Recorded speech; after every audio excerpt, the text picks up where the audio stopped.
motion to adopt. Oh, okay, I'm reminded that we gotta do a roll call. It is Monday morning, directors. So Shanna, can you do a roll call, please? Yes, thank you, Chair. When I call your name, please acknowledge your presence, and as a reminder, keep your microphones on mute. All right, so we have a chair for today's meeting, Director Popoff, I am present. Director Davidoff. Andy. Director Davidoff? Are you muted? I do see Andy on the line. Would that be you? You can share your video. Okay, we will move on. Director Hanegraaff, Hola. Director Weatherhead, Present, thank you. Director McFadden, Present. Director Zelznick. We have a representative from the village of Nakusp. Director Main, Yes, I am present. Good morning. Director Lund. We have Director Lund or a village of Spokane representative. All right, Director Casely. Do we have a village of New Denver representative? Director Casely.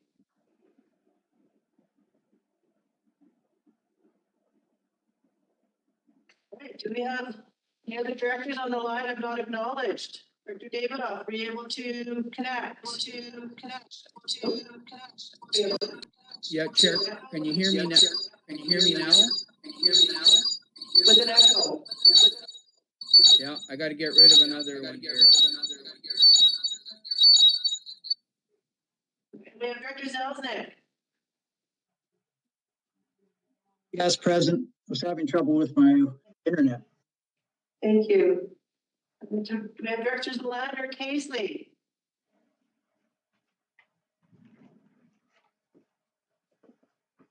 And we'll let Director Davidoff, looks like he's trying. Yeah, can you hear me, Chair? Yes, it's better. Yes, we can hear you. Yes, that's better. And we have our guest directors, Director Jackman, Good morning, just visiting.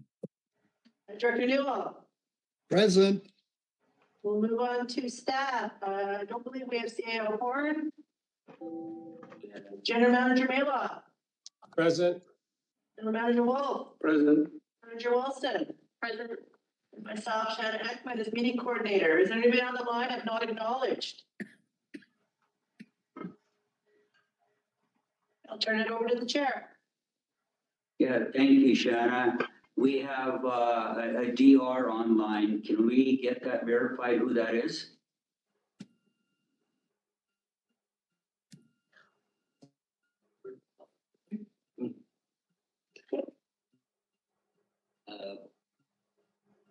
Is that a member of the public? Your actually acknowledgement there is a DR. Yeah, and you are muted. Can you please respond?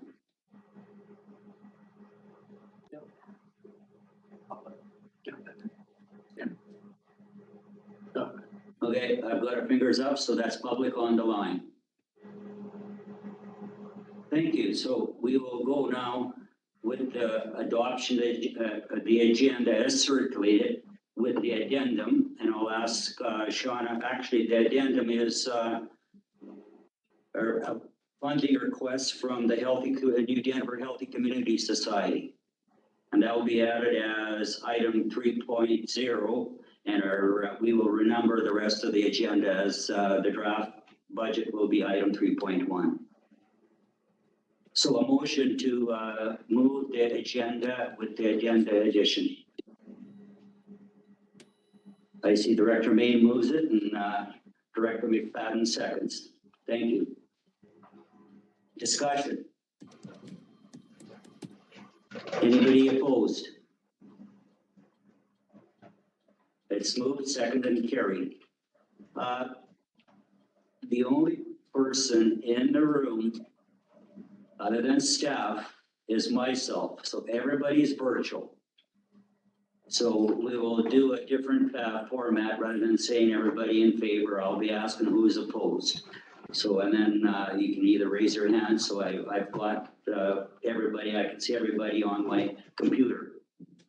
So now we'll move on with a recommendation for freedom of the floor for the East Resource Recovery Committee Chair Director Jackman and Central Resource Recovery Chair Director Newell.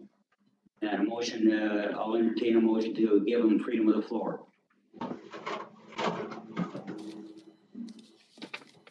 Director May, and a seconder.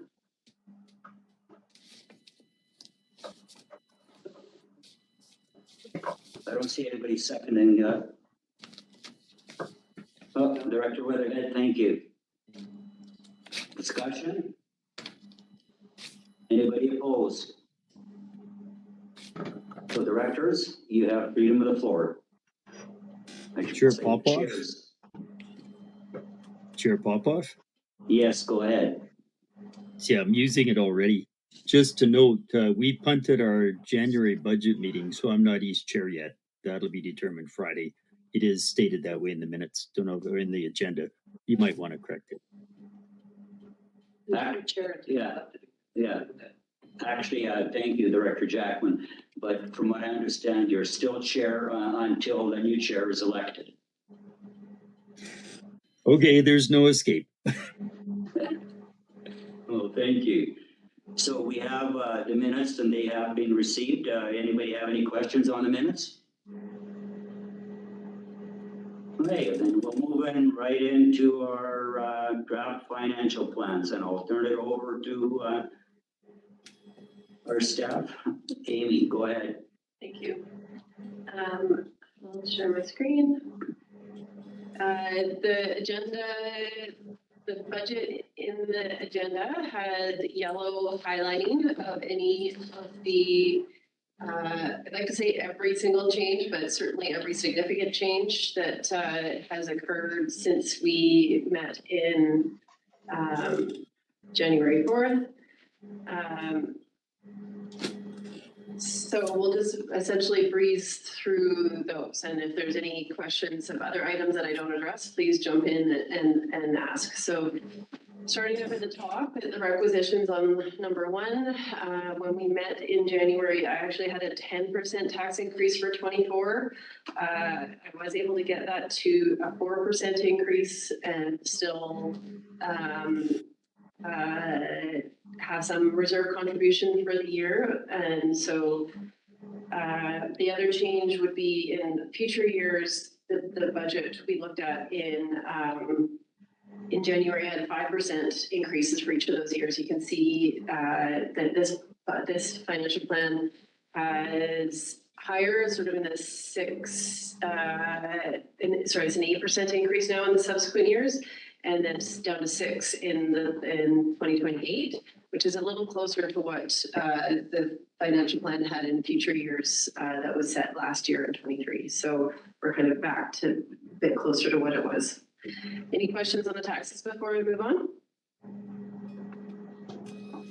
So the sales of service, that a lot of the values have changed largely because of the where we ended up. Those values that we project for 24 are based on the year-end values from 23 with the 10% TVP increase added to it.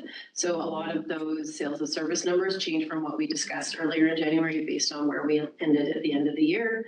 And I'd also note that on line 6, the composting was a little bit less than we were expecting. We were expecting 47. Well, that was what was budgeted anyways. The year-end value was 33,000 for the organics that were collected at Udashenya. The other thing I'll point out about the sales of service or tipping fees is that I did have to increase every year through the plan. From 25 to 28 had a 3% increase to tipping fees throughout the plan period. That to avoid higher tax increases, I showed the years 26 through 28 as having a 5% increase. So those later years tipping fee and taxation values will be adjusted after, accordingly based on the results of the tipping fee assessment and direction on that, and sort of balancing which of the two we look for our revenue. So, moving along. So, Director Davidoff, I believe you have a question. I'm monitoring chat, so it's probably more appropriate to put it in chat rather than raise your hands, because now with the screen being used for the budget, I can't see everybody. So go ahead, Director Davidoff, and then Director McFadden, you're next. Yes, thank you, Chair. Yeah, so we, again, going back to taxation versus tipping fees and the balance. So has staff projected kind of where you think we're going to be going with tipping fees in the future? Based and then where taxation will come in, because we know what our capital infrastructure needs are. We know we have a very good estimate of the cost of those, and when we do look at our 5-year plan or beyond, I mean, we should kind of have a strategy as to how we move forward with both taxation and tipping fees. So kind of, is there a thumbnail vision or strategy on the balance between the two that staff could address? Yeah, I believe Amy has a response for you, Director Davidoff. Thank you. So through the chair, we have underway the systems efficiency review and the tipping fee assessment, the cost recovery through tipping fee assessment. We expect to be bringing those to the committee, the results of those to the committee in probably April. We've got some of the initial drafts completed with the consultants, and so what the budget projects here is, a balance between the two of them, but like an exact plan on tipping fees of particular items or the diversion programs that we're subsidizing, all of that kind of thing is one of the outcomes of the study, is to present this information to the committee and then have the committee decide how you would like to fund that balance between the tipping fees and the taxation in future years. Okay, So it'll be more informed for our 2025 budget, and so these numbers could change in next year's budget based on those results. So go ahead with your supplemental, Director Davidoff. Thank you, Chair. So the 4% increase in 24, and then we go to 8% increase 25 to 27, 6% in 28, 5%, and then was 5% in 24, and then 9% after that. So you are recommending that we go to 4% in 24, and I'm just wondering, and what I thought I heard staff say was that this would meet all of our requirements, plus it would generate some money for future capital costs. Am I hearing correctly? It does allow for some reserve. That's true.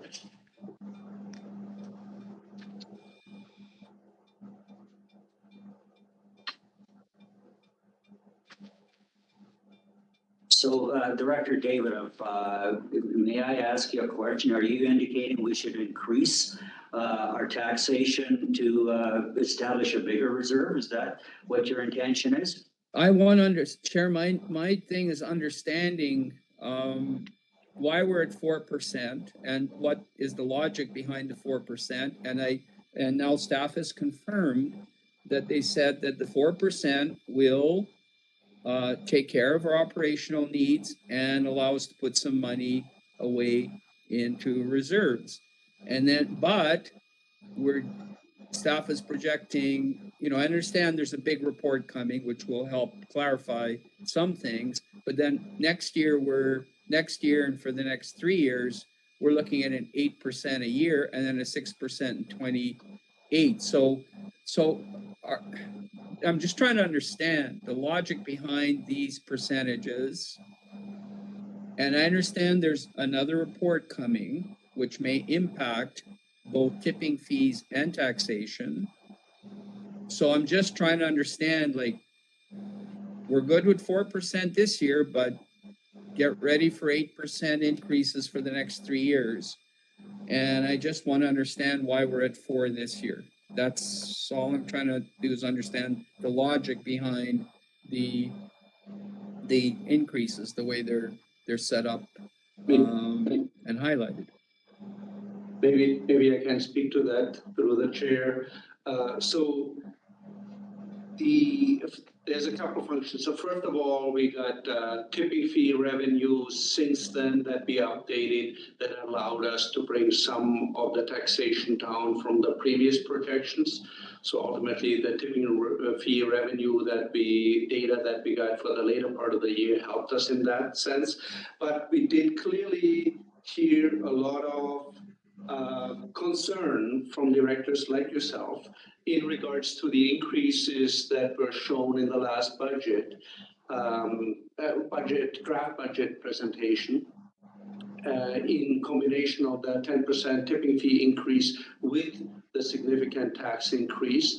So staff tried to reduce the tax increase as much as somewhat possible.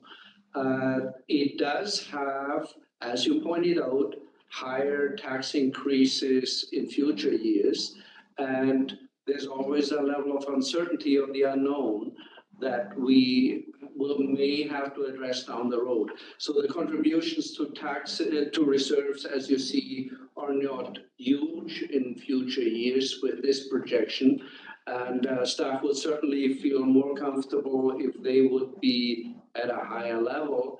As you see as well, you see some of the borrowing increases over the years, and it will take away from future budgets and require revenue adjustments. As you see, the current projections shows between interest and principal in the future a $700,000 need to serve loans alone. So if that can be in part paid through reserves with earlier on increase to contributions to reserves, that could reduce that dilemma to some degree. So in short, we would feel comfortable if the tax increase is higher than the 4%. And obviously there's always unknowns in these budgets. Hey, Chair, could I have one more question or comment and then I'll stop? Just before you go to your question and comment, I believe Amy had a comment to make. Yeah, through the chair, the requisitions for the west subregion as well are quite low in comparison to some of the other subregions. So the revenue balance between tipping fees and taxation is already very heavily weighted towards the tipping fees. So a change in the tipping fee revenue makes a big impact. A change in the taxation, we're talking increases, of course, but sometimes it's actually a matter of a few $100s. Maybe not even for some of the electoral areas. So when increasing the taxes, the service sees way less of an increase to revenues in total. So, I think the difference, say we increase it up to 8% this year, it's not necessarily going to generate enough revenue to make a big impact in future years. I'm more than happy to add a little bit more to and make that allocated directly to reserves. I think that the making informed decisions on the balance of tipping fees and taxation will come with the outcomes of the study. And right now it's balancing the two different main revenue streams to match what we need for expenses. And as Uli mentioned, because of concern about taxation increases this year, I've reduced it to where I think there's still about a 300,000, almost 380,000 contribution to reserves in 24. So it could certainly be larger than that, but it seemed like it was a reasonable amount to stop at. Go ahead, Director David, what's your other question? Yeah, so in our last budget meeting, we're looking at a 10% increase in 24, then 5% increase in subsequent years in the 5-year financial plan. And in 23, we looked at 5% in 24 and then 8% subsequent. So we've gone from a 10% increase and 5% in subsequent years in the 5-year financial plan to a 4% increase, and then an 8% increase in subsequent years, and then in 25 to 27, 6%, 28. So it was quite a radical shift, and it's not smoothing taxation. And same thing with the when we looked at the tipping fees, sale of services, we looked at a 10% increase in 24, 3% all subsequent years. And now we're looking at a 10% increase in 24, which is already in place, 3% 25, 5%, 26 to 28. So we always looked at smoothing if we could implement it. So you have a smoothing of taxation, but we've made these, we've gone from 10% to 4%, and then 5% increases in subsequent years in our last iteration of the budget, now to 8% increases in this iteration of the budget. So I guess what I'm looking for is smoothing, is looking for some way of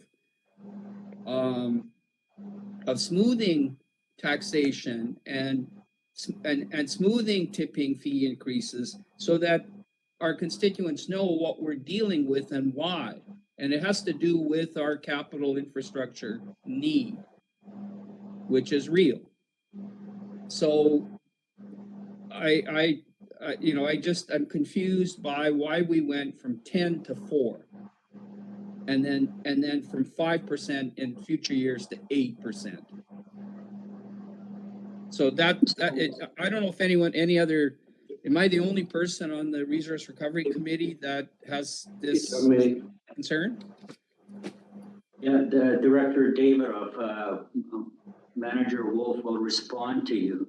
Okay. As you are aware of that, our future years can always be adjusted to reflect what's happening. So we are looking at recycling and organics that are not cast in stone as yet. So we are trying to move with less contribution to our recycling program with our meetings with the province, if we can adjust that. So those are just projections right now. They're not cast in stone, and they can be changed as we move along. But I'll ask Manager Wolf to respond. Yeah, I think the important part is what Amy outlined, that the requisitions are already a small portion of your revenues. So the 4% increase translates to a roughly $30,000 increase on an over $3 million budget. So meaning less than 1% of your revenues is the 4% increase in taxation. So it is easy enough just tell us, if you want to instead have 6% here in the taxation, that's a difference of $15,000 added to the revenue and to the contributions to reserve. It's not going to make a significant difference in that budget, and you have your smoothing of the percentage increase of your taxation. But I strongly suggest you get away from the percentages and look at the dollar values here, because that's what makes the real difference. So your percentage of 4% increase, $30,000 on $3.25 million overall service revenue is insignificant. We can hang our hat on this, absolutely. But if you would like to prefer to see a 6% increase to smoothen it a little bit over the years, that's easily done. Okay, I'll defer to other speakers and before saying anything else. Thanks. Okay, on the speakers list, I've got Director McFadden. Great, thank you. Can you hear me? Yes. Okay, good. Yeah, my question was similar to Director David. I think some of it got answered. I was just curious as to, didn't get a firm answer on why the numbers changed, specifically around tipping fees and increases. It didn't seem like there was like necessarily a solid reason for that. But what I'm hearing is that you figured out what we need for this year, and you basically put a placeholder for the rest of the years until we get that report around tipping fees and taxation and figure out where we land, and that the rest of the following years are going to be adjusted based on where we land of how much tipping fees are going to pay for and how much taxes are going to pay for. Is that what I'm hearing from staff? Correct. Yes, go ahead, Amy. Yeah, I would agree with that. Okay. The answer is yes. Okay, thank you. Just wanted to make sure it's clear. Okay, thank you. So I've got Director Jackman and Director Main on the speakers. Let's go ahead, Director Jackman. Yeah, hope this will be taken it with a positive spirit. The much bigger issue here is timing of major capital works. You guys, like most of us, have several major capital projects stacked up in the near future. And so, as Uli pointed out, the borrowing jumps from 120 some thousand in the current year to 760 some thousand by 2027. If one or two of those projects shift a couple of years and you don't borrow, that's hundreds of thousands of dollars potentially shift in what you need. The only way in my mind to approach this, as you may recall, we dealt with Interior Health. We couldn't control their capital when they asked for 3 million one year or 25 million another year. So what you do is you set a much longer 10-year horizon. You say between either this or that, we're going to make sure we have so much in reserve every year. And then that's the way to smooth. You're not going to smooth it any other way. Even the reports and recommendations on taxation versus tipping fee, 1 or 2 years delay in one of your capital projects will make more of a difference than anything else you could possibly come up with. And so, as I say, we did this with Interior Health. We just said, we're going to start stacking 10, 12, 14, 16 million in reserve because we can't predict when timing is right that we go ahead with major expenses and they land a big bill in our lap. So really, a lot of this conversation is highly academic until you really know what your capital works program is going to look like. If I may. So thank you, Director Jackman. Manager Wolf has a comment. And I totally agree with Director Jackman, and I want to point out to your stabilization, point to your stabilization reserve. So that's where the major smoothing is actually in part as well happening. Other than the borrowing, we are withdrawing over the years 25 to 27, $1.2 million out of the stabilization reserves without contributions to it. So we are actually thinning out a reserve that you had in place over these years in order to smoothen out the increases that you otherwise would see, while we start increasing the borrowing and the cost of borrowing to pay back principal and pay interest on that borrowing. So that's the bigger picture that we need to keep in mind when we talk about smoothing over the years. So we are thinning out the base, the financial base of this service significantly over the next 5 years. And that is part of the reason of the somewhat more aggressive increases that you have seen suggested by staff. Because if there's any unforeseens coming, then this can trigger in future years significant spikes in your contribution. I.e., if anything unforeseen comes with legacy landfills that we didn't anticipate, or anything of that nature, or regulatory. So right now, the past years had a significant financial basis established for your service through significant revenues in your user fees. We were able to establish a substantial stabilization reserve. Didn't have any significant capital projects, but that changes now significantly going to future years. And that's what we need to be aware of. The 4 versus 6 versus 8% tax increase is makeup in regards to the dollar amounts that we are talking about, that we are dealing with in the future years. And that's what we need to understand. Yes, it is easily achieved. If that's what you would like to see, a 6% instead of the 4% taxation increase, we can easily do that. It is not changing the financial picture significantly. So that's what we would like you to see.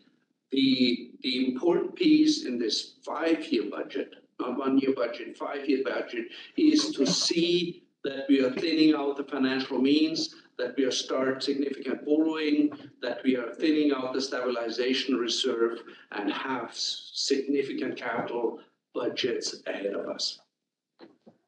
Thank you, Manager Wolf. So Director Main, you're next. Thank you, Chair Popoff. Having listened to all the speakers that went before, I would like to state quite clearly that I'm satisfied with the 4% requisition increase this year in the face of a 10% increase in tipping fees. And, it speaks to a number of issues. One is, what are we trying to accumulate through taxation, and what are we trying to accumulate through user fees? And that's an ongoing, that always shifts back and forth. But at our last meeting, there did seem to be some inclination to keep the requisition percentage lower this year in the face of that 10% increase in tipping fees. As long as we are still able to make a contribution to our reserves, for this year in particular, I'm quite satisfied with a low increase in the requisition, and acknowledging that while we may think we can see into the future, we really can't, and anything beyond this year is, those are projections with decreasing amounts of certainty as the years stretch out. I'm going to assume that with interest rates nationally having kind of equalized themselves, we may see a decrease in borrowing costs. So, it does not make sense to me to push the requisition numbers up higher and higher at this time. Thank you.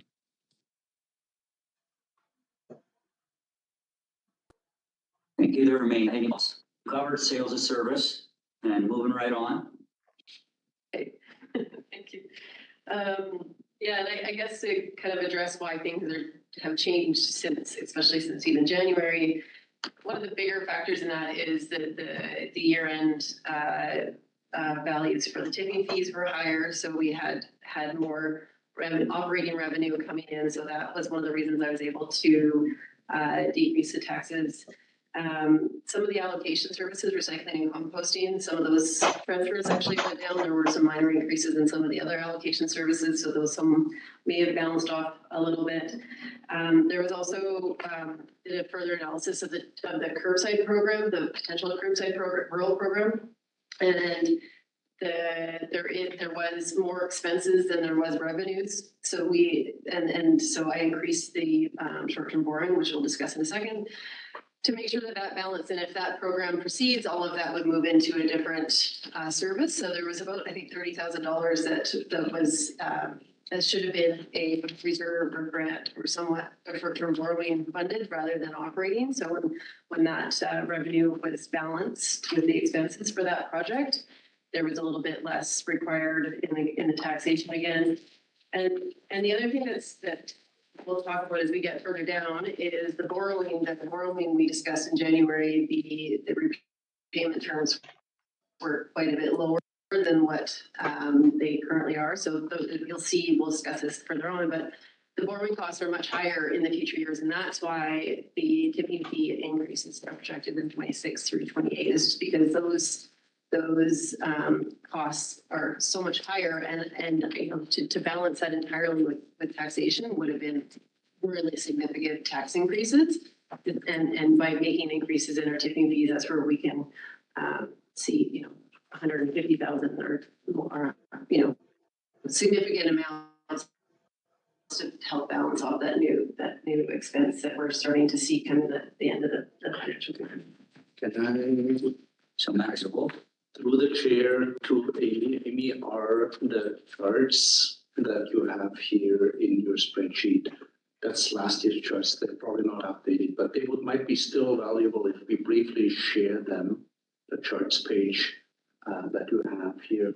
And just to emphasize as a graph, because you have a couple graphs in there that show, in my mind, well, what's happening here. Yeah. So if directors can see that, that shows you what really is to expect. I think this is a last year's graph, so 23 to 27. Is that correct, Amy? Yeah. And you see the spikes later in these graphs for borrowing and the capital needs and the associated borrowing in future years. So that's really what you're up against, and that's what we are trying with significant increases to stay somewhat ahead of the curve so we are not running against the wall.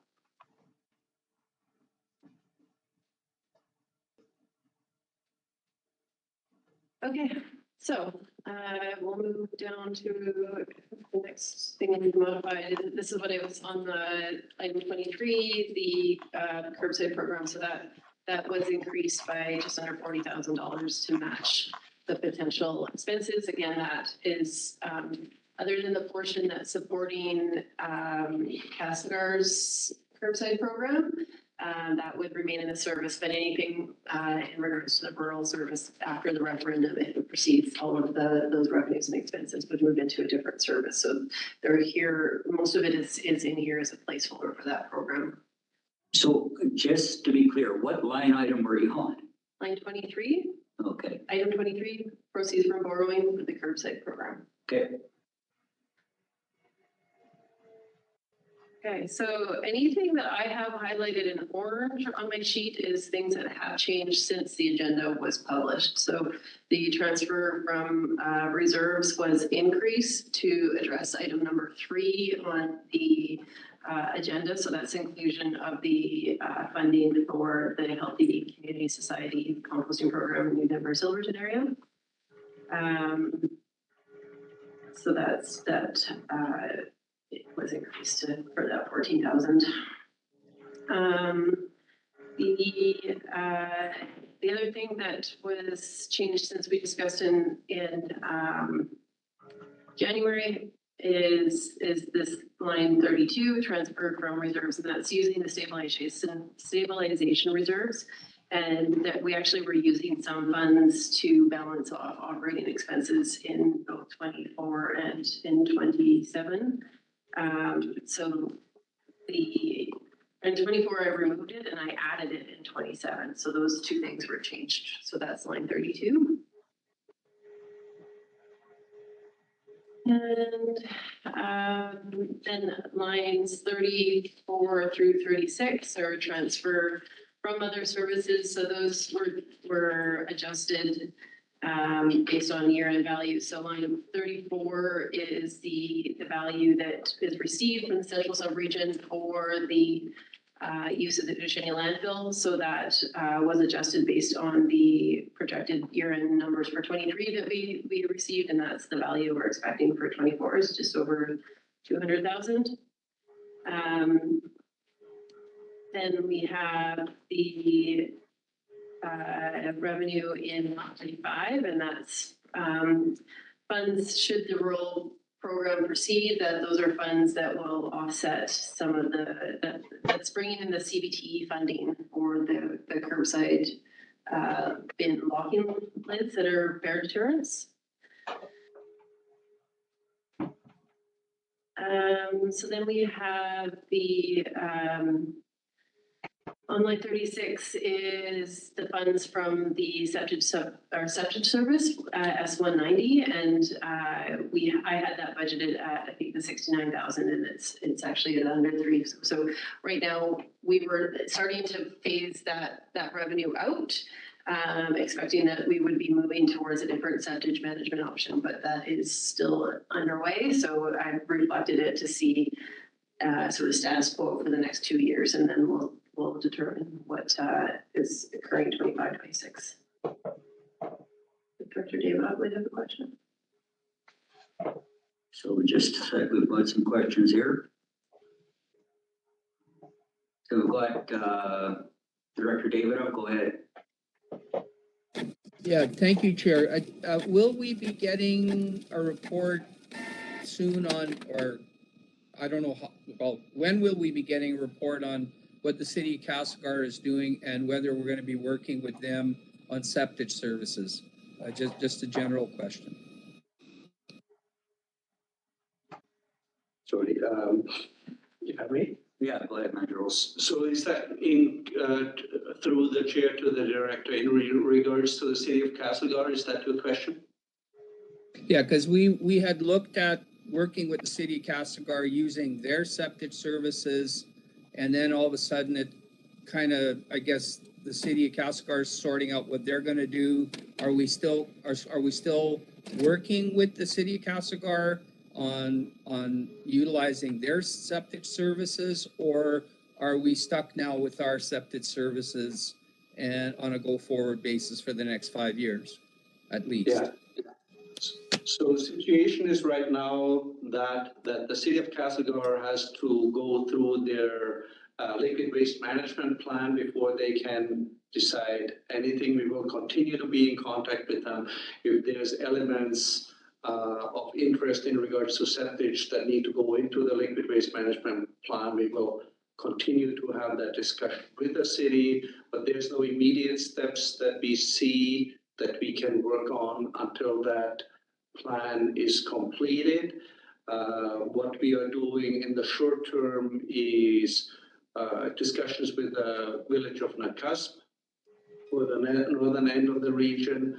And we will continue to work on the central sub-region septic management options, which might take care of some of the volumes that you currently see going to Otashania. But there is no immediate change for the septic services in at Otashania, and that's right now this unknown is reflected, as Amy said, by showing the revenues unchanged 24, 25, and might likely extend into 26.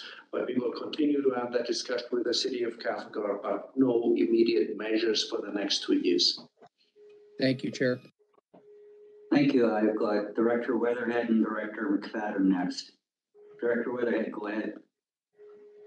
Thank you. Through the chair to Amy, we or staff, whomever can answer this, in the sense of the septic making revenues, how are we showing on this budget what it's costing us, or how are we showing the revenue that we're bringing in? I'm just trying to get the figures straight.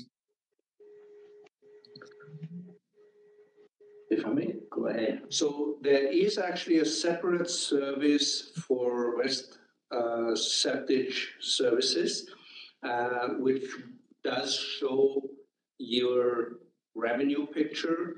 It shows line items for consultant services, for planning into the future, and actually some capital too, if we need it in the short term, i.e. in a project together with the village of Nakusp. And it shows the transfer for a cost of $103,000 to the landfill service S188 in regards to hosting the septic pits, managing the septic coming in, managing the pits in regards to emptying that, and using the wood waste from that landfill. So there are significant operational impacts that are addressed as an estimated cost with that transfer of $103,000 from that septic service to the landfill or S188. Thank you. If I might have a supplemental, so what we're seeing here is the actual cost not offset by revenue. Is that correct? Sorry, I don't know that I fully understood that. Was the question if the cost is fully offset? No, not full. Sorry, there's construction going on here. if the cost, or sorry, how are we showing? Now I've lost my train of thought. I was just wondering what the revenue was and how it offsets. And so someone can show me this after the meeting, I think. I will speak to that, if you, the board is interested in, at the board presentation, we have a service, just looking that up, S190. In the overall budget, we will have, you will see that in the materials that you get from, Manager Mallow. S190 shows you both the revenues and the transfers in that service in regards to septage management in the West. Thank you. Director McFadden, go ahead. Yeah, I'll be quick. I think it was already answered, Director Davidoff's question around the city of Casco. I just wanted to make sure that, yeah, we're in the rest, or in our liquid waste management plan. And that's a really long process. So we've got years before it's probably guess in phase 2, where you'd actually be looking at the possibility of like what our solutions are. Phase 1 is getting all of the readings of what we can do. Phase 2 looks at what the solutions are for the future, and those are years away. So I wouldn't see anything that's happening in the next year or 2. Manager Bolt, go And ahead. if I may add to that, so that's actually part of what we potentially struggle with as well. When we got the resource recovery plan approved by the ministry, they clearly said that septage falls into the liquid waste category and is not part of the approved resource recovery plan. And they spoke about a liquid waste management plan. We still need to have the discussion with the ministry about a potential regional district liquid waste management plan. Hopefully not. And as the director pointed out, this is likely a minimum of a 3-year process if we have to go through one. We feel we have more immediate needs, and so that's a discussion we still need to have with the ministry in regards to their expectations and our obligations in regards to liquid waste. Okay, supplemental?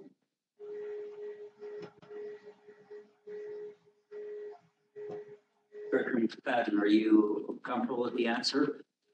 Okay, thank you. Okay, back to Amy, go ahead. Okay, thank you.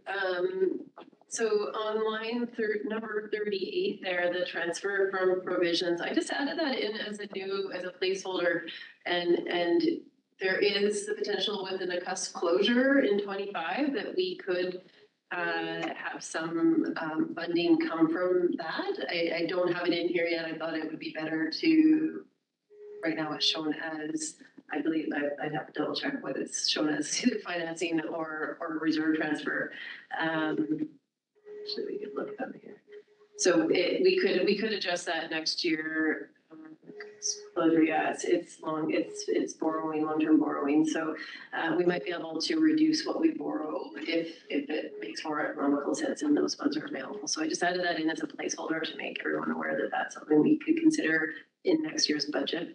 And we'll have better closure costs by that time as well. So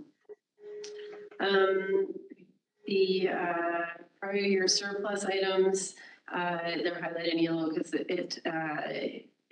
after the 23 projected values were completed, it does look like I think I had very little when we discussed this in January. So there's more of the surplus expected from the 23 carryover, such that projects, so for line 43, that portion of the surplus is carried into the next year that was earmarked for projects in 23 that are also getting carried to 24, which include our DOC consulting works, and I'll highlight those when we get down in those expenses. But those projects didn't occur, the budget was there, so we're just carrying that budget and we're keeping it earmarked for those projects. So for that's what the 240,000 in line 43 is, which is just a portion of the overall 23 surplus. So without those things considered, there's 190,000 in surplus carried in from 23 over. Yeah, just a comment on that. At the last budget meeting, we asked for a breakout and you've broken them out. What's actually being carried forward and what's actually the surplus. So thank you. Okay, so moving into expenses, the salaries, as I mentioned at the meeting in January, that line 51 had some what we were calling other costs, and so that was training, onboarding, and those type of non-regular scheduled shift hours, but salary costs for employees. All of the RWE staff group was allocated to this budget, and I didn't have the recycling portion broken out. So this number is actually lower than you saw in January, because that portion, it looks like about 14,000 went to the A118 recycling service. So just. So before you continue, I see Director David has a question. Go ahead, Director David. Yeah, my question is on waste spotter salaries. Is this the right time to ask them? Yes. Okay, so I would like to say in preparation for this meeting, no, I happened to be at the Odishanya landfill on Saturday. And I asked staff, I says, is our organics sort of drop-off service ready to roll? And they explained how the process works.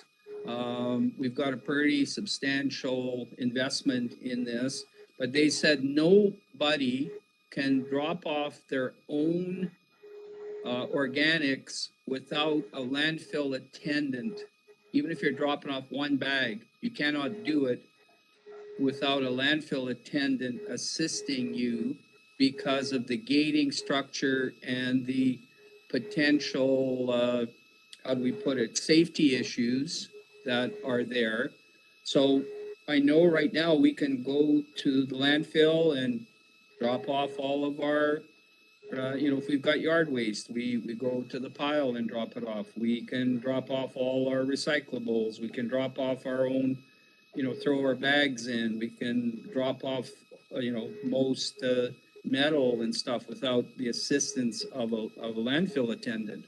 But even if you have one bag of organic waste, you cannot drop it off at the Odishanya landfill without a landfill attendant assisting. So how did we end up with that type of a system? And is this included in this, are we paying extra for that, or are we going to need another landfill attendant just to assist people with dropping off their 1, 2, 3 bags or containers of organics? So Amy Wilson will respond. Thank you, through the chair. That's not the intention going forward. We only just started that, what was it, 2 weeks ago or something like that. So we do have waste spotter, and so it's not a landfill attendant that would be supervising, it would be a waste spotter. There are non-union staff, and there is a waste spotter scheduled at Odishanya. There already was a waste spotter scheduled at Odishanya. We did increase the shift length. There was, I think, probably out of a course of a day, potentially about 2 hours where the waste spotter was not on certain days. It depended on winter and summer hours as to whether or not this occurred.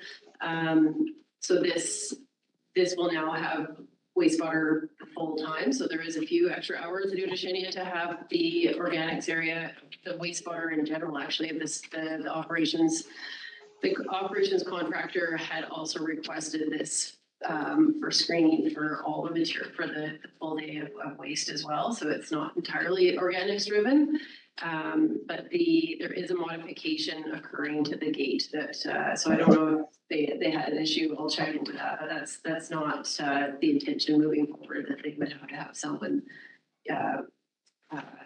supervising every single bag. So thank you, Amy. And I believe, if I may paraphrase your question, Director David, currently, you having been there at the Washington landfill to drop off a bag of organics is unsafe for the person to do that. You need assistance from an attendant. Is that correct? That's correct. Yeah, is there any possibility of looking at it where the person can drop off his organics without the assistance of an attendant safely? Through the chair, yes, we have plans for some gate modification and that's in the budget and it wouldn't be the expectation moving forward.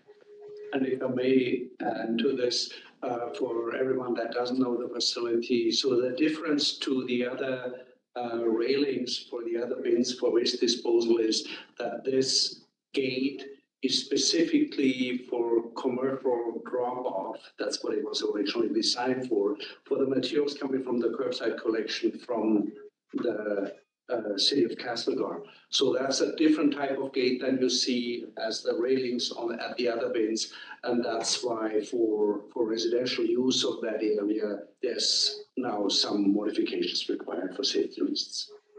Okay, I hope that clarifies your question there, Director Davidoff, that there are going to be looking at it and there will possibly be some modifications to allow for residential drop-off. If I may add to it, sorry, Chair. The other piece to that is organics are very much dependent on clean material going in there. So the organics per se will have a higher scrutiny through the spotter than other materials do. So thank you. Director Davidoff, do you have a supplemental? Yeah, I just toured the facility and pretty hard, like, you know, there's no table there for, like, what do you do with your compost? Like, are you gonna pour it out so they can inspect what you're dumping, or like it just seems it's not as user friendly as I thought it would be. So I'm just gonna stop there and currently unsafe. Thanks, Chair. Okay, well, thank you, Director Davidoff, and I believe staff got your point on that, and they'll be looking into it. So go ahead, Amy. Great. So moving along on line 65, I adjusted the director stipend value from what you saw in December, updated with the current per meeting stipend. So that went up a few thousand from what you saw in December. Moving along, we had on line 99, there were some, this is for the scale software, the Strong system. There was some software licensing that we actually had allocated to the A102, the main resource recovery service. Todd discovered that some of that licensing was specific to the type of equipment on some of the sites. So we broke some of it out so that it was the subregions were paying for what they were using of the system. So that increased here, but it decreased in the A102 service. And on line 119, okay, so the consulting services that I pointed out above. So we have this 65,000 for the hydrogeo, which I actually dropped down from the 70 based on the costume we had for the Crescent hydrogeo, and then we have the hydrogeo for Udashenia as well as the DOCP. So that's the 220,000 that I noted above this surplus carried over that will be carried from 23 to 24 for those projects that got carried over. The other works the change from January was I just moved the FOI request values from 23 to 24 because we did not get that invoice yet. So this, I had a budget of 50,000 on line 109 in case we started hauling to Udashenia. I actually just removed that because I don't think we would start hauling waste to Udashenia that early until we are more in the landfill closure phase. We'll likely be filling in the cusp right up till closer to that Closure period, I'm sure that there'll be pockets that we'll be wanting to fill with, to help with our grading, so I didn't start that in 24. So it was in the budget already in 25, so I just removed it for 24 because I don't expect that will be occurring. The other thing that we changed here was I increased the contracted value for the Udashenia landfill starting in 25 to reflect the volumes of material coming in from the cusp. And I had reflected that increase when we discussed this in January.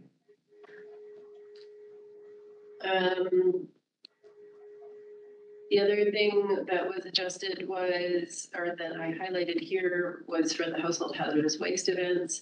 So this right now currently is demonstrating 15,024 for the Silverton event, as we do have budget for the eco depots. It's hard to say whether or not we'll actually get the eco depots up and operational. Seeing how much effort it's taking to get the one going to Preston. What I had previously was I had both the budget for the depot and the events in here. One or the other would occur. So if the depots don't occur, the 78,000 here on line 127 can get reallocated to the events in Castlegar and the cusp. So essentially I was double counting household hazardous waste events in the west. So I reduced it out of the events, but know that if we don't have a depot, we can still have the funding available through that 78,000 on line 127. To make sure that the events can still occur. So I didn't want to reflect both occurring because it obviously had a budget impact for that. So the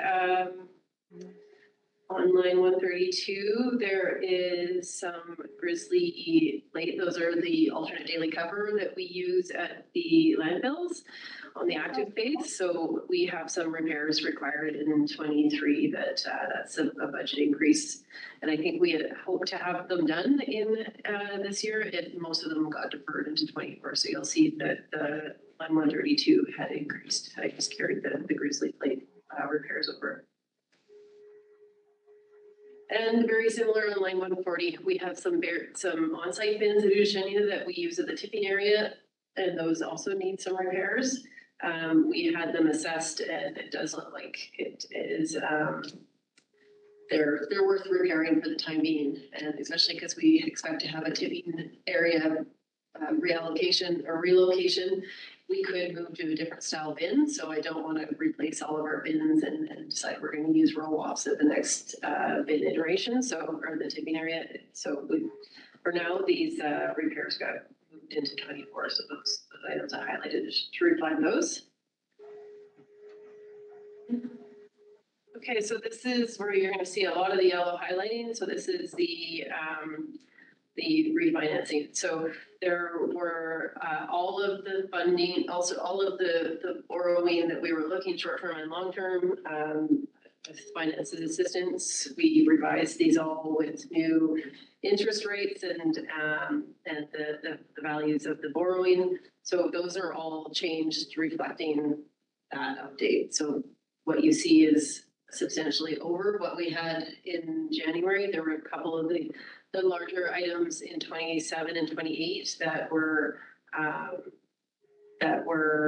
underfunded, like the borrowing amount was not quite high enough in the calculator, and all of them changed because the interest rate has increased since they were previously calculated.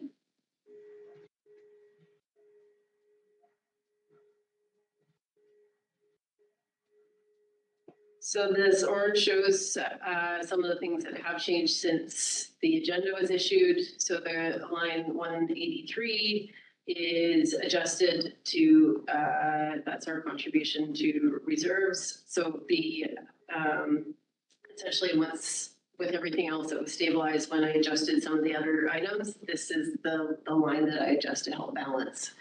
I believe I said, from what you had printed out, there was 380, so it's actually increased by almost 100,000 was going into the reserve in 2024. And also what I'll point out is in line 185, the transfer to stabilization reserve, which is half of the prior year surplus. We actually had 0 in there when we discussed this in January, because I thought the surplus coming from 23 would be low enough that we should make an exception to not do that this year. We in the end, I don't think that was necessary. So it does have that 95,000 going into the stabilization reserve that we didn't have when we discussed this in January. Okay, one item, this follows the item on 3.0. So that's the grant to the Healthy Community Society of the North Silcan Valley for their curing area and electric fence. And so that is a grant to that project. And that was, that expense was offset by an increase from the transfer from regular reserves to fund that. So before you continue, Amy, we had a resolution to add that to the budget. And once you finish the resource recovery budget, I will ask Shanna to read out the resolution and we'll approve it. So you've already got it in the budget, but we need the resolution to approve it. That's correct. So, and pointing out that line is not in the version that you guys had in the agenda, but it is, would be what we did enter into the financial plan if so approved. Okay. So the transfer to other services, these often change based on the inputs from the other services. So the line 189 is the transfer to the project management group. So it I did increase it from 10,000 up to 30,000 in 24 to better reflect the level of effort the project management group will be providing for the West Transfer Station upgrades. And then these were actually only 5,000 in future years, and they were set in the previous financial plan as a placeholder. But knowing the various closure works that we've got coming up and development works at Udashenia, I increased those because I felt like their 5,000 was not going to reflect the level of effort that they were going to be putting into the capital work that across the West Sub region in the coming years. So that all of the values in 89. For 189. Then on 191, that's the transfer to a 102, which is a main resource recovery service. It was increased by about 50,000 and may see some adjustment. We had some new numbers from general admin and IT just late last week, and I do have new numbers for this. I think there's about I already expect maybe a $6,000 difference here. And so the recommendation from the budget here is to recommend this budget as discussed with the exception of adjustments to and from the transfer to other services. So the line 192 is the estimated tipping fee value from the compost. So you see that the 31,000 was what we transferred for organics from Udashenia in 23 and projecting 100,000 for Lake Farm. Line 193 is the placeholder. This is the transfer to the compost allocation service. So 23, we just did what was the value budgeted. And in 24, we're projecting so these values are a little bit different than what we saw in January. I believe they actually came down a few thousand. Line 195 is the transfer to the recycling service, and that one also went down by about 20,000 in 24 and about 10,000 in future years. So we have a couple of those ones that went down and a few of these next ones went up. So we had an increase in general admin. And then actually, since the agenda was published, there was another change, and so it's a little bit less than what was shown in the agenda. IT value changed a bit and environmental services changed a bit, and I expect the environmental services may change by about 1,000. Okay, and then moving into capital works here. So what the line 205 is highlighted because we reflected that pushing that project off by a year. So that is actually, sorry, 2 years. So originally the design was in 2005 and the construction was in 2006. I've deferred those off by a few years just to make sure we have time for closure. You know, in future years plans, if we want to move that back ahead, we can do that. But I think with the level of work we have, that's a more realistic time frame, and then it gives us more time to make sure that we're developing our organic as planned. So the other one I deferred was line 207. So that's the tipping area. We deferred that by a year, and that's just because we're seeing some delays in our acquisition of lands and the design operation closure plan, which is we require before we're going to develop a new tipping area. So just push that project out by a year. And the line 211, the Virginia landfill development, I increased that from 80,000 to 200,000, just because we have a fair amount of potentially we may need to move the fence to allow for some development of the southern slopes, and partially because we need to be able to develop some more borough, and I don't want to move the fence twice, so I'd like to be able to move it to where the optimized footprint would require it. So anyways, that's what so it's highlighted for. I increased it to be able to have expenses for that. And so that's part of the last of the things that have changed since we discussed it in January. You can see for reserves, we do stabilization reserves that we're starting to use a little bit in 25 through 27. And the regular reserves, they are staying fairly good for the next couple of years, but we simply don't have enough of them to do some of the bigger capital work. So closer in 26, for example, we're using a mix of both and then mixing and borrowing. So it does leave us a few $100,000 for smaller projects in 26-7, but it's not, or 7-8, sorry, but it's not enough to pay for the bigger landfill development projects we have coming up. Oh. Any questions? Okay, we're done with that.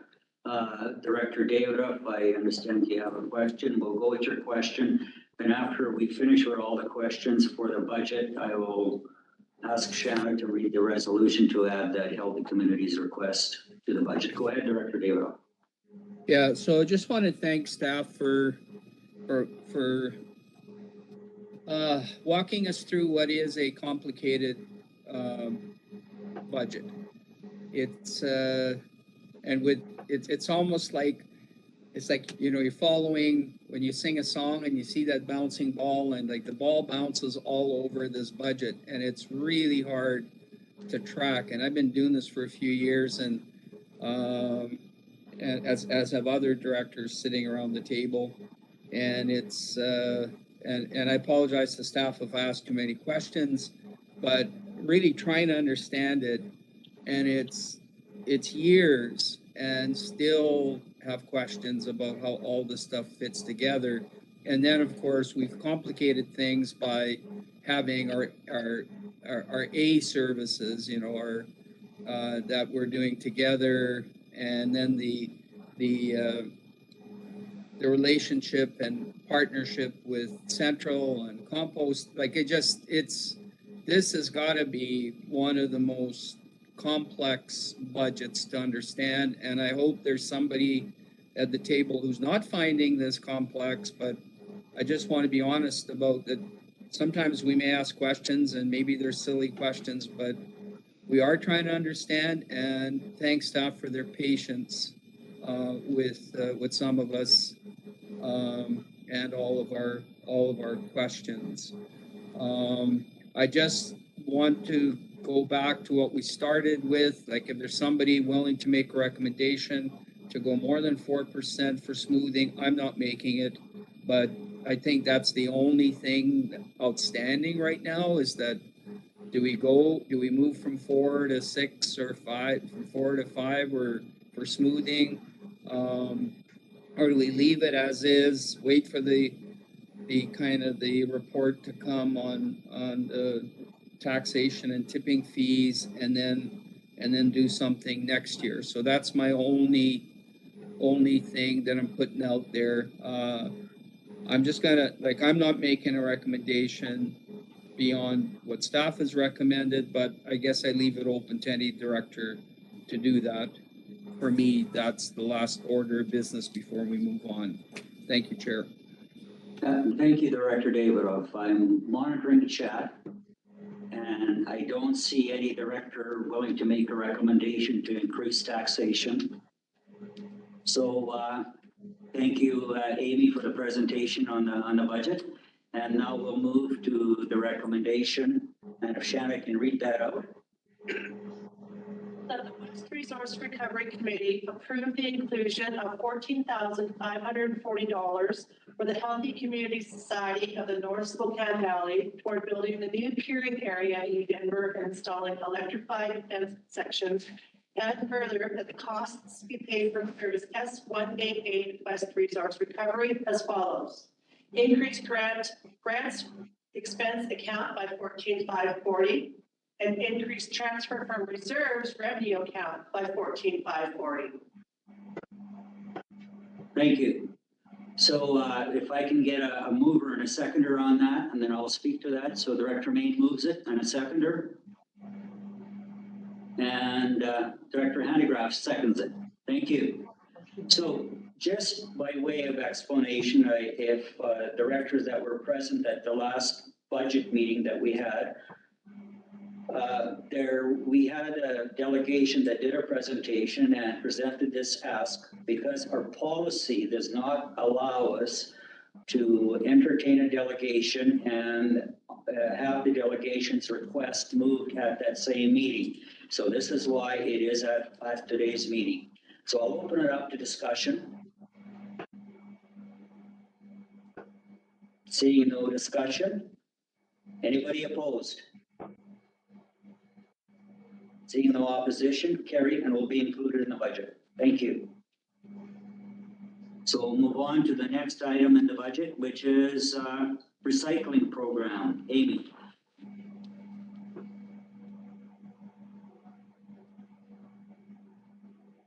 Okay, so we have few changes to show you, not a ton. So line 1, that's the user fees. So that's what we projected for 23, or what we have received in 23 was higher than we had budgeted.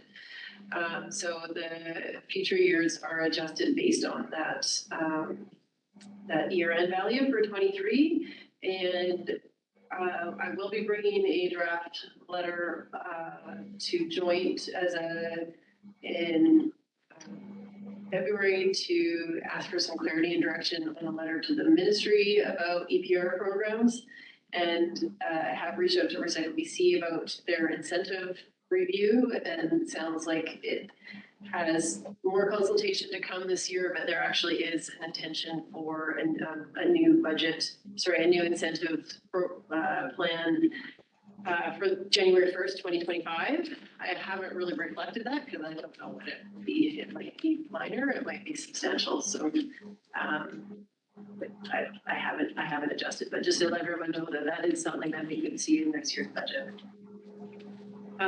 So line 9 is adjusted, and that was just, this is the value that we need from the waste service to balance his budget, and I was able to reduce that by 15,000 in 24 and about 5,000 in future years.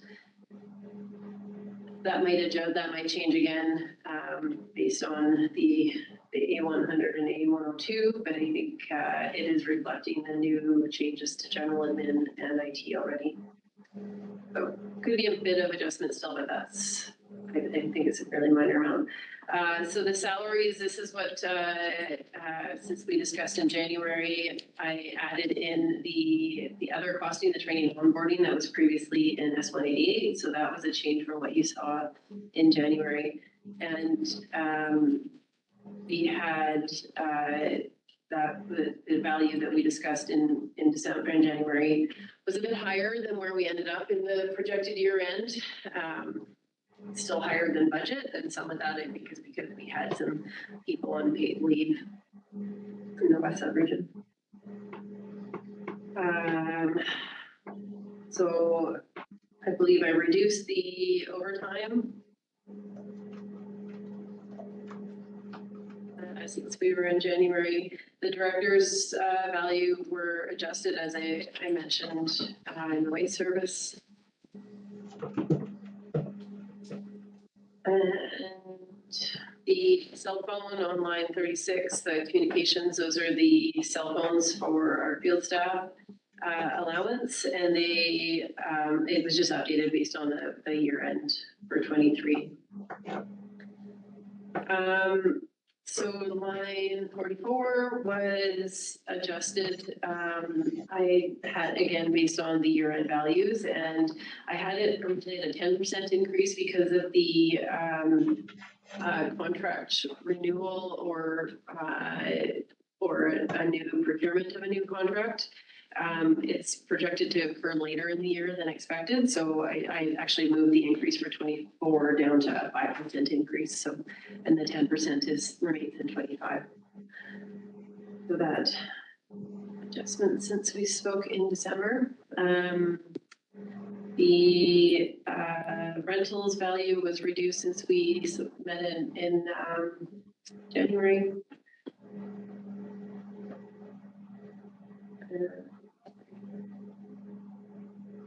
So then the other ones that changed were transferred other services. So in line 64, that's the A102 resource recovery. Again, that one will change moderately. General admin was changed since we met, and so was the A100 environmental services. Again, that one, the A102 and A100 will see a bit of adjustment still. For the recycling. Any questions on recycling?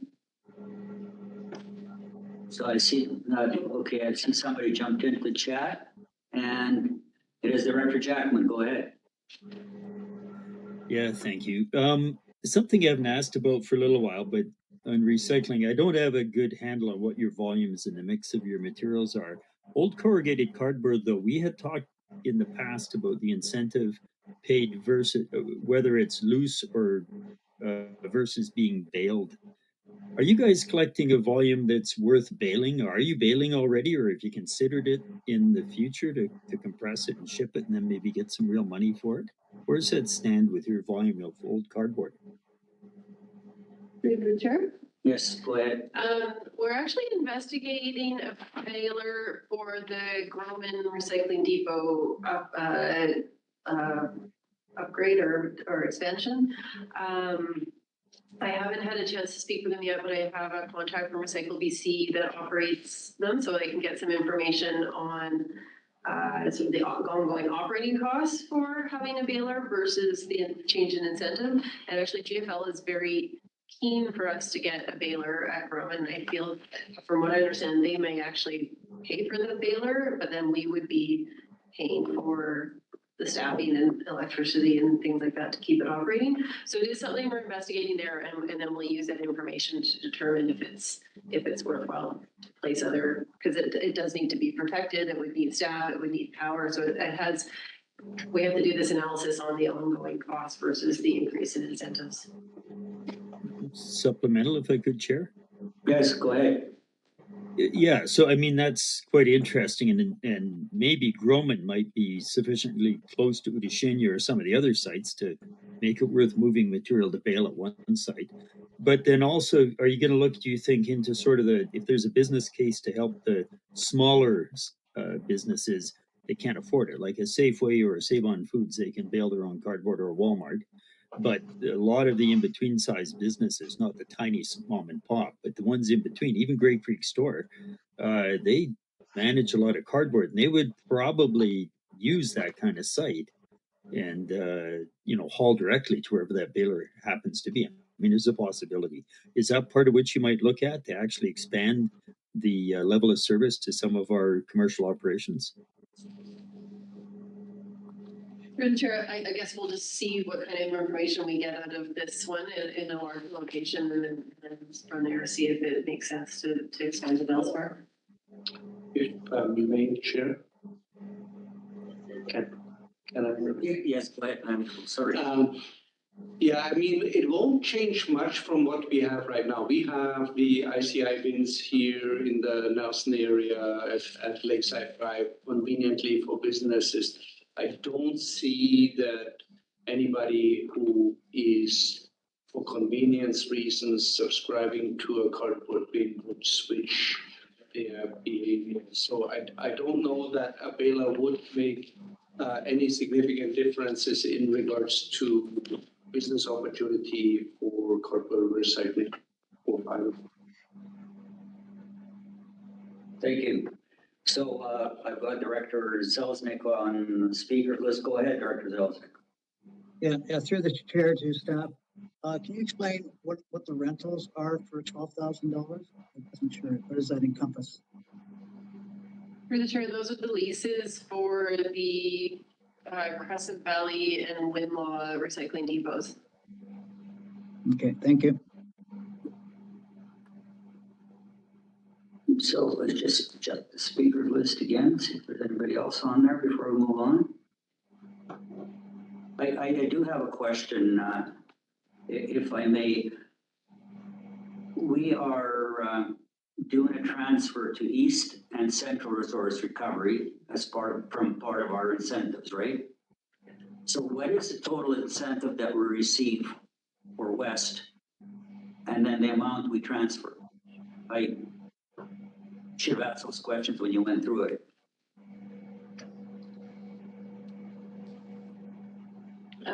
So we had 123,000 in total incentives, and 29,000 I think goes to Central, and 24,000 goes to East.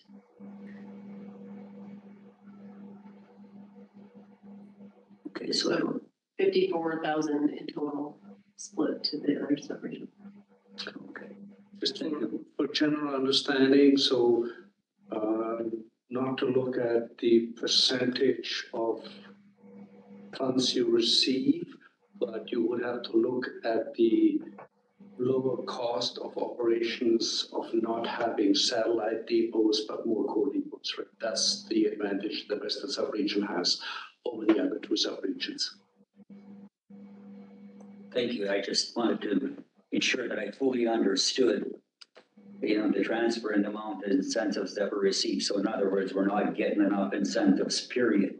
And we have to go back and see if we can increase our incentive, because we take a look at it, we are taxing our residents quite a bit to subsidize the recycling program.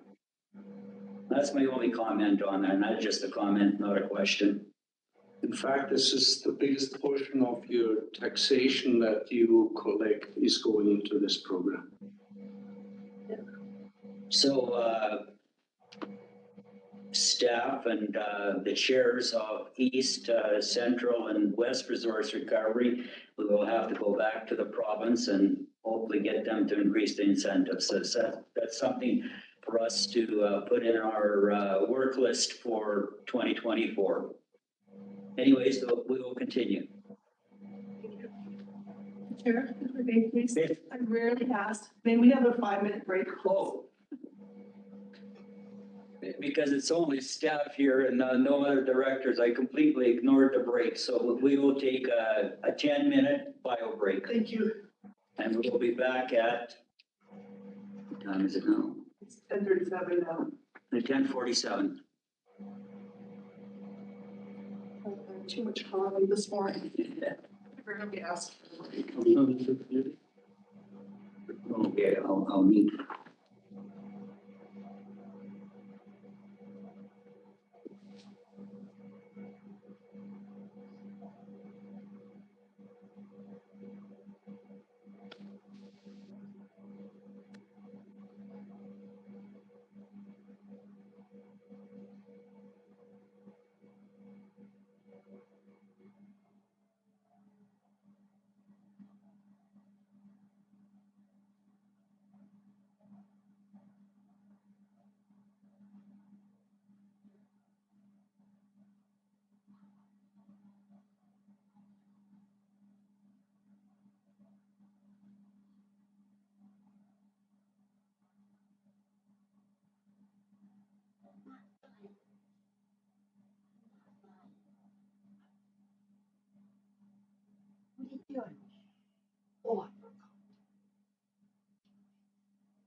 Hello, directors. We're back here again, and it's actually 10:48 by my clock, a little bit late here. But hopefully everybody had their bio break. Turn your pictures on so we can see you. And we'll do the last item on the agenda here. Is our organics program. Amy, go ahead. Thank you. Okay, so what's changed since we went through this in January was the sales of service of the material accepted at Central. So this service is the Central West Compost, and it is entirely focused on the expenses and revenues for the shared facility in Selmo.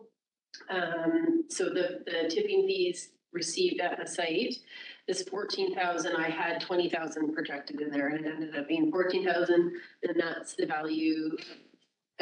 Because we've only just started accepting Self-Haul, that is entirely the RDKB tipping fees.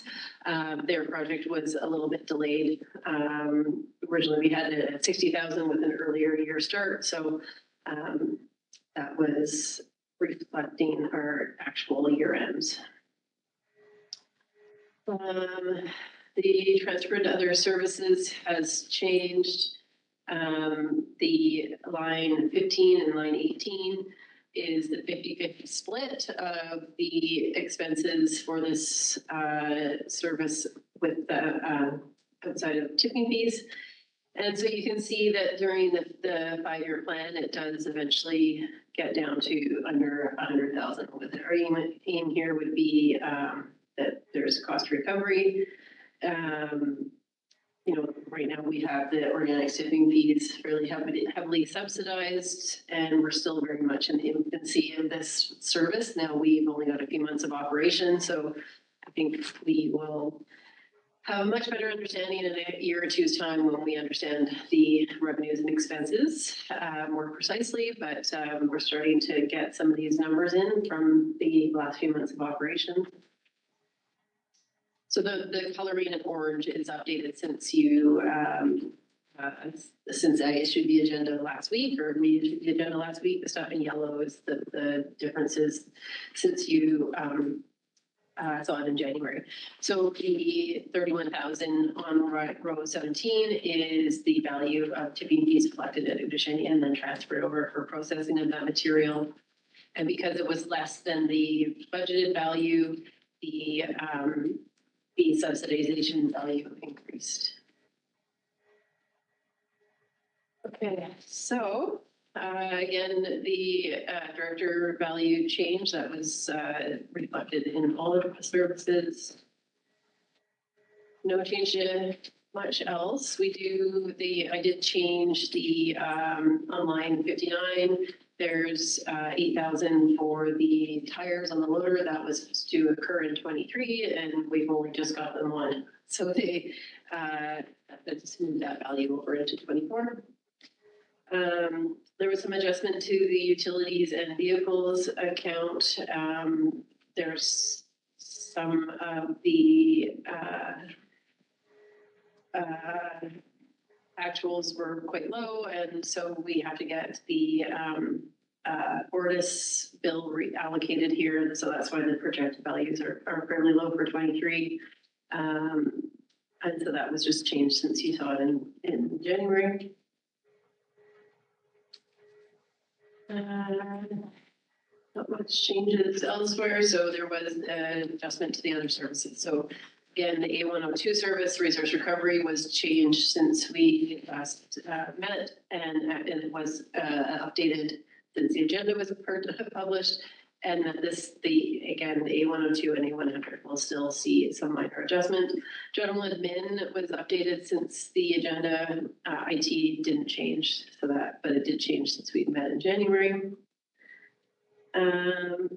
So do you want to stop here? I guess Director David has a question. Do you have a question on something that we've covered so far, or is it something that's that Amy's going to cover, further on?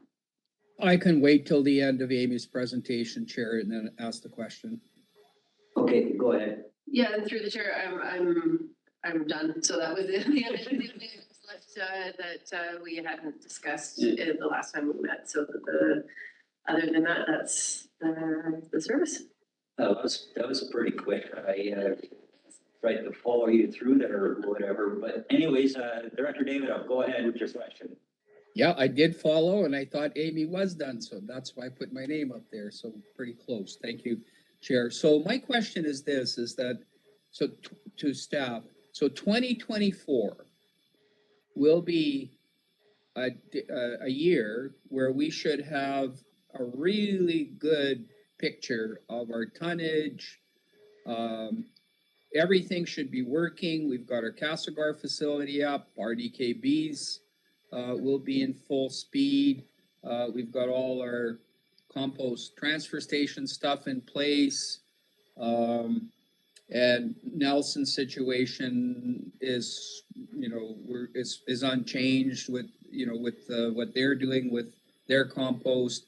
So my first question is that 2024 should give us a really good indication of what our program costs, what the revenue is, and what the subsidy is. Is that correct? Yes. Yes, however, the one item that's really kind of lagging behind is the ICI sector. And so our volumes are very limited to zero in a lot of that. And so that's an item that I do see, we've got the curbside program in Castlegar set, and those things are, I think, fairly settled. The participation of ICI in this program will, obviously the more the diversion that comes to this facility would reduce the cost per ton. And so I think that that's something we'll still see changes in the next year or two. But aside from that, I think that's correct, that we should have a full year of regular operations. Yeah, and Larry, your whole. Yeah, I agree. There's actually, I would see three major items. Amy mentioned the ICI program startup, potential for curbside or not in areas, Bay Area J and parts of Area H. And the third one that could be big and is unknown at this point is the biosolids composting, which is a significant volume in the original design of the facility that we still need to prove feasibility both for the actual composting process and quality of the material, as well as future marketing. So we will actually still see development of the program and development of budget numbers over at least 2 years until all of these three components have fully stabilized and are developed and are known. So yes, we have by end of 24 a lot better numbers in regards to the current curbside volumes that we are getting and composting processes. We should have as well first numbers in regards to compost merchantability, so the selling of compost, if that is the case. But there's a lot more other elements that we are developing as we go, and that will have impacts on the budget and the volumes that we process. So thank you, Director David. Do you have a supplemental or? Yeah, I do, Chair. You've heard the answer. There's still some unknowns there. So go ahead with your supplemental, then we'll go to Director Weatherhead. Yeah, it's a different question. So again, speaking to the experience I had on Saturday at the Odishanya landfill, I didn't have a container of organic waste with me, but I did have a truck bed full of mixed waste. Some of it was metal, some of it was wood, some of it was bags of garbage.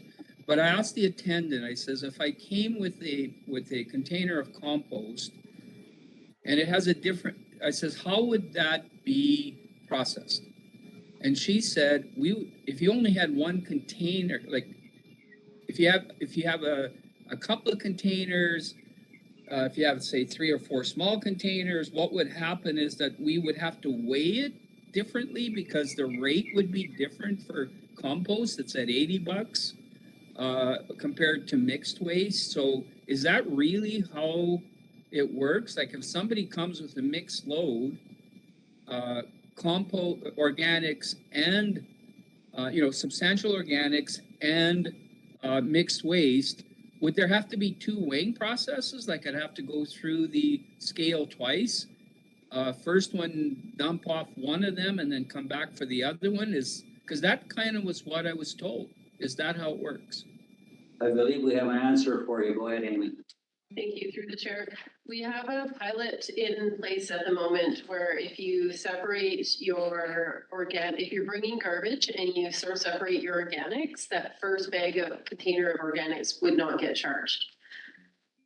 So if somebody takes the time to, we didn't want to, so say someone came in, they normally had one bag of garbage, they then separated out of their organics as their due diligence and then came to the site and all of a sudden they had to pay for that bag of garbage and separately pay for a bag of organics or container of organics.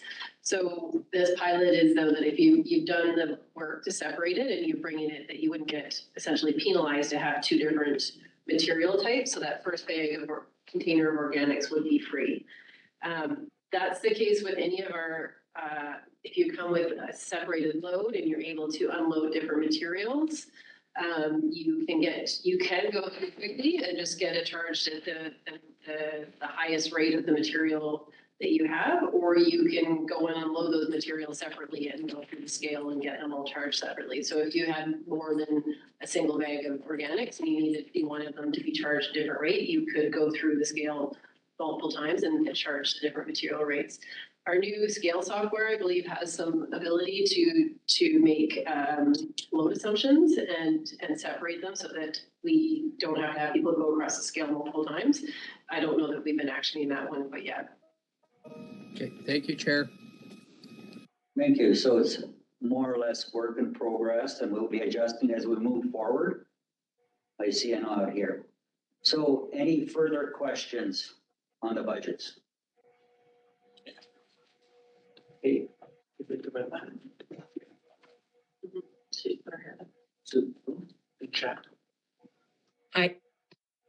Oh, Director Weatherhead, I completely missed you. I see her smiling here. I was gonna go to public time. Go ahead. My apologies.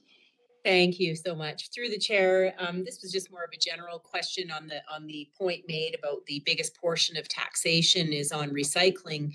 And I guess this would have to do with the fact that we can offset our very expensive waste with tipping fees, whereas we cannot offset any recycling with tipping fees because it's kind of counterintuitive, I would think. So as we move forward, recycling is something that we're only going to do more and more of because just the way the world has gone and Amazon boxes to every home and all of the excess waste.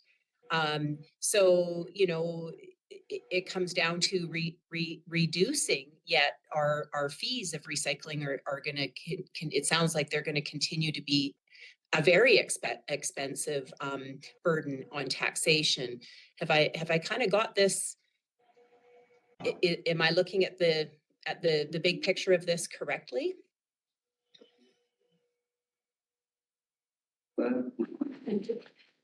Andrew Wolf or Yeah, Amy? I'll try to frame it that way. Your sub-region is the only one out of the three sub-region that's in the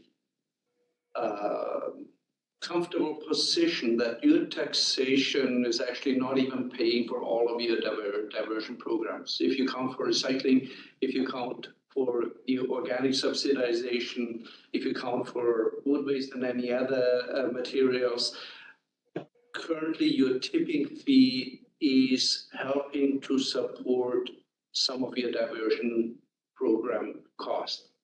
So your taxation is only paying for a portion of it. This is somewhat different in the central and eastern sub-region, but you are in the fortunate situation that your tipping fee revenue is that large. because you host the landfill for two subregions, that you can actually use the tipping fee revenue for some of your diversion programs. Thank you. I did not know that. Thank you. Okay. Thank you. Any further questions?